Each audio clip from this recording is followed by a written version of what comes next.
Hello everyone, my name is Joseph Pangilinan from SPIT 1E from Quezon City University. So, I'll be making this project in order for you guys to learn about something today, and let's get right into it. So, let's go. If you guys are cool with that and you're done with that, everybody get ready and buckle up because here we go. So, that was a niche reference, but alright. So, from the week 8, we have the program flow iteration statement. So here are the outcomes. So at the end of the lessons, the student should be able to, or I guess you guys, you'll be able to discuss the different iteration statements, and I'll demonstrate how to use the different iteration cases in solving machine problems, and the design and the test of different iteration cases. So let's get right into it. So for the iteration statements, we have the repetition control structures. Java statements that allow us to execute specific blocks of code a number of times. So from the word repetition means to repeat. So we have three types of repetition control structures here, or I'll just call it RCS for short. So we have the while loop, the do while loop, and the for loop. So let's go with the while loop. So I'll just read the first bullet and show you guys here. And by the way guys, if you're guessing, why am I not looking at a screen, a laptop or a desktop? Well, that is because I'm only using a phone, which means that I don't have a laptop yet or a desktop, but we'll get through this somehow, so please bear with me. So I'll just read the first bullet here. For the while loop, a statement or block of statement that is repeated as long as some condition is satisfied.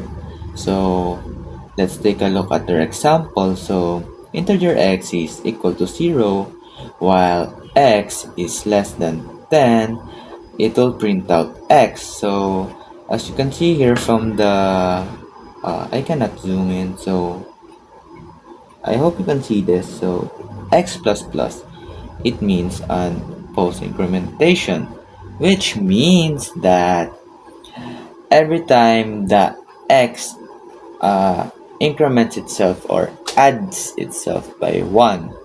So here's the example, and I'm gonna show it to you right here. Here you go. Oops. Bro, what?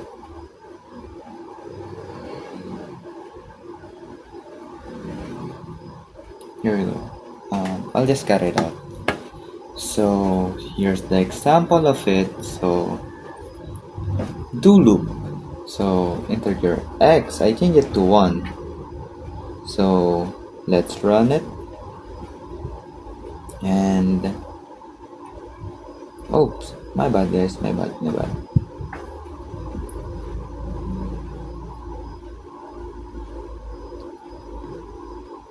As you can see, when I said is x is less than 10, the program will stop. So as you can see here, our integer is 1 and it ended at 9. So basically that's the do while loop. So here, I don't know if I can edit this, but I'll try to. Looks like I can't. Yeah, I can't. So it can't reach the number 10 because they'll be on par. So I just put less than instead of equal. So yeah, that's basically the do loop. It will just add itself until it reaches our satisfied value, then it will stop. So that's basically the do loop. And now let's move on to do while. Please excuse me. Here we go. I'll be reading do while now. So the first bullet is, it is similar to the while loop. A statement inside the do while loop are executed several times as long as the conditions is satisfied.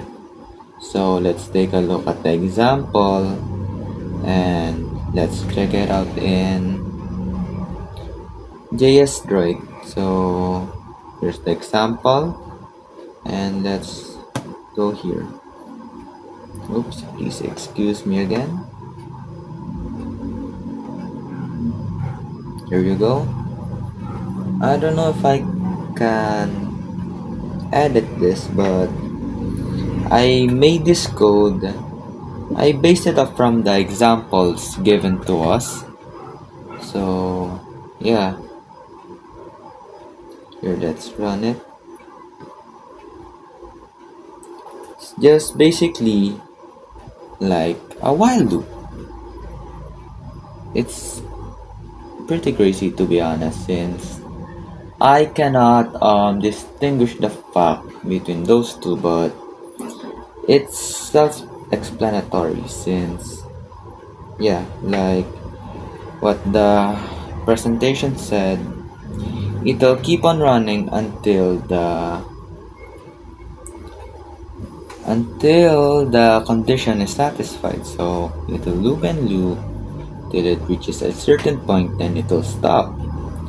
So after that, we'll move on to the for loop. Yes, but before that, I'll just have to say this out. So for the guidelines, the common programming mistakes when using the do while loop is forgetting to write the semicolon after while the expression do. So yeah, please take note of that since it'll be tricky, I think. So I'm just going to check mine here and oh lord, oh lord,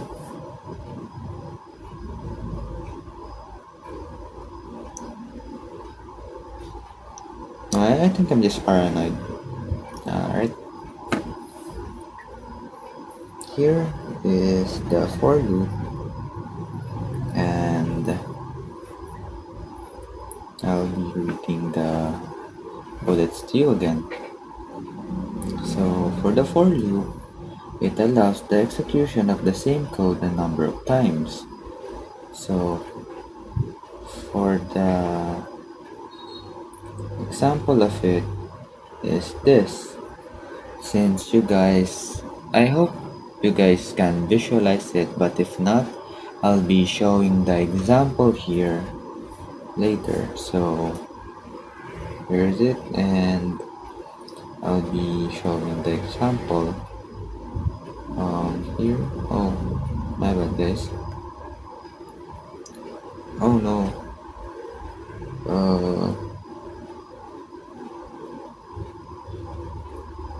I'm gonna just run it.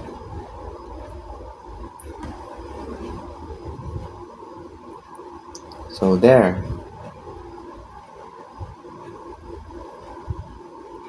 It run again. I wish I could edit this, but it'll ruin the system or the project. Oops, excuse me, guys. So just go back to the first bullet. So it said it allows the execution of the same code a number of times. So yeah,